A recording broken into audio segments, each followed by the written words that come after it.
ఆత్మజ్యోతి ఛానల్కి స్వాగతం. ఈరోజు ఈ వీడియోలో మనం రెండు ముఖ్యమైన శ్లోకాల గురించి తెలుసుకుందాం. ఒకటి సూర్యస్తుతి శ్లోకం, రెండు నవగ్రహ నమస్కార శ్లోకం. ఈ రెండు శ్లోకాలు మన రోజువారీ జీవితంలో చాలా ముఖ్యమైన శ్లోకాలు. రోజు ఉదయాన్నే సూర్య నమస్కారం చేసేటప్పుడు ఖచ్చితంగా పఠించవలసిన శ్లోకాలు ఈ రెండు. ఒకటి సూర్యస్తుతి శ్లోకం. ఈ శ్లోకం మన ఆరోగ్యం బాగుండాలని, అలాగే మన సక్సెస్ కోసం, అంటే మన విజయం కోసం, ఆరోగ్యం కోసం ఖచ్చితంగా సూర్యుడిని వేడుకోవాల్సిన శ్లోకం. అలాగే రెండు నవగ్రహ నమస్కార శ్లోకం. ఈ శ్లోకం మన 9 నవగ్రహాలను వేడుకుంటున్నట్లు. ఈ నవగ్రహాలను మనం స్తుతించినట్లయితే మనకు నవగ్రహ బలం ఖచ్చితంగా ఉంటుంది. కాబట్టి సూర్య నమస్కారం చేసేటప్పుడు ఈ రెండు శ్లోకాలు ఖచ్చితంగా పఠించవలసిన అవసరం ఉంది. ఇప్పుడు ఈ వీడియోలో ఈ రెండు శ్లోకాల గురించి, అలాగే పూర్తి అర్థం గురించి తెలుసుకుందాం. ముందుగా సూర్యస్తుతి శ్లోకం గురించి తెలుసుకుందాం.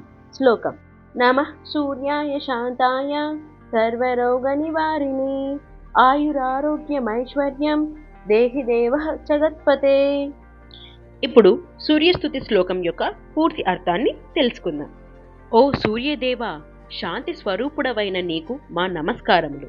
మీరు సర్వ రోగాలను నివారించువాడవు నీవే.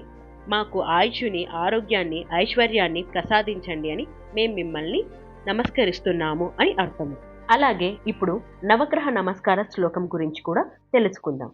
ఈ నవగ్రహ నమస్కార శ్లోకం ఆరోగ్యానికి, శక్తికి, అలాగే నవగ్రహాల బలాన్ని చేకూర్చడానికి కూడా మనకి ఉపయోగపడుతుంది. శ్లోకం: ఆదిత్యాయ చ సోమాయ మంగళాయ బుధాయ చ గురుశ్చ శుక్ర శనిభ్యశ్చ రాహవే కేతవే నమః. ఇప్పుడు నవగ్రహ శ్లోకం యొక్క పూర్తి అర్థాన్ని తెలుసుకుందాం.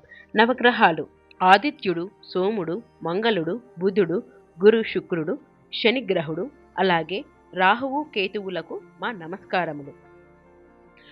ఈ నవగ్రహాలకు వందనం తెలియజేస్తూ, అలాగే మనకు శాంతిని, ఆరోగ్యాన్ని, విజయాలని కోరుతూ ఈ శ్లోకం పఠించడం జరుగుతుంది.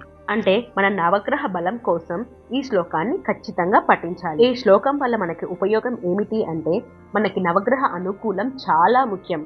ఈ నవగ్రహ అనుకూలం కోసం మనం 9 నవగ్రహాలని నమస్కరిస్తూ, అలాగే మనకి ఆరోగ్యాన్ని, విజయాలని, అలాగే శాంతిని ప్రసాదించమని ఈ 9 నవగ్రహాలకి మనం నమస్కరిస్తూ కోరుకుంటున్నట్లు అర్థం. ఈ వీడియో మీకు నచ్చినట్లయితే లైక్ చేయండి, షేర్ చేయండి, అలాగే సబ్స్క్రైబ్ చేయడం మాత్రం మర్చిపోకండి. అలాగే మీకు ఏ శ్లోకం గురించి అయినా తెలుసుకోవాలి అని అనుకుంటే కామెంట్ సెక్షన్లో కామెంట్ చేయండి. నేను ఆ శ్లోకం గురించి చెప్పడానికి పూర్తిగా ప్రయత్నిస్తాను.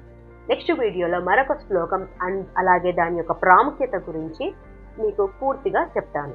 సెలవు.